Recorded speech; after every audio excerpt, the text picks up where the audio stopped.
പറയാറുണ്ട് ദേഷ്യം കുറച്ച് കൂടുന്ന് പറയും. അങ്ങനെയൊക്കെ ഉണ്ട്. അതുപോലെ ഇപ്പോൾ ലഗ്നത്തിൽ മാന്തി അഥവാ ഗുളികൻ വന്നു കഴിഞ്ഞാൽ ദേഷ്യം കൂടുന്ന് പറയും. എന്നുവെച്ചാൽ ശരീരത്തിൽ തുളച്ചു കയറുന്ന വാക്കുകൾ ചിലപ്പോൾ ഉപയോഗിക്കുന്ന പറയാം. ലഗ്നത്തിൽ ഗുളികൻ വന്നു കഴിഞ്ഞാൽ, ഗുളികൻ എന്ന് പറഞ്ഞാൽ ഇപ്പോൾ അത് പുറത്തൊന്നും അവർക്ക് എല്ലാവർക്കും ഗുളികൻ എന്നുള്ള സങ്കല്പം അറിയില്ല. ഗുളികൻ എന്ന് പറഞ്ഞാൽ ശിവത്തിൻ്റെ ഭൂതമാണ്, ശിവഭൂത ഗണം എന്നാണ് വരുന്നതാണ് പറയുന്നത്. അപ്പോൾ അത് പിന്നെ അതൊരു ഗ്രഹമല്ല.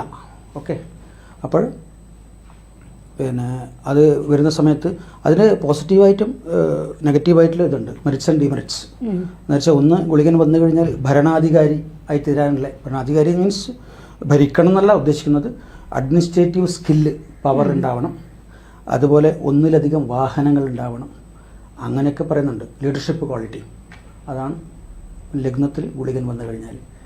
അതുപോലെ അതിൻ്റെ ഡിമെറിറ്റ്സ് പറഞ്ഞാൽ പിന്നെ ഒന്ന് ദേഷ്യം തന്നെയാണ്.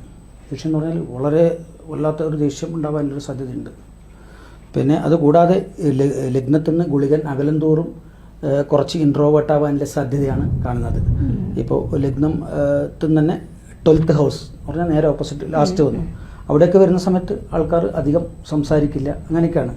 ഇത് നമുക്ക് ജനറലൈസ് ചെയ്യാൻ എന്ന് പറഞ്ഞാൽ 100% പറയാൻ പറ്റില്ല, പക്ഷേ ഓൾമോസ്റ്റ് അങ്ങനെ നമുക്ക് കാണാം. ഒരു എബോവ് 70-75% ഒക്കെ അങ്ങനെ കാണാൻ പറ്റും.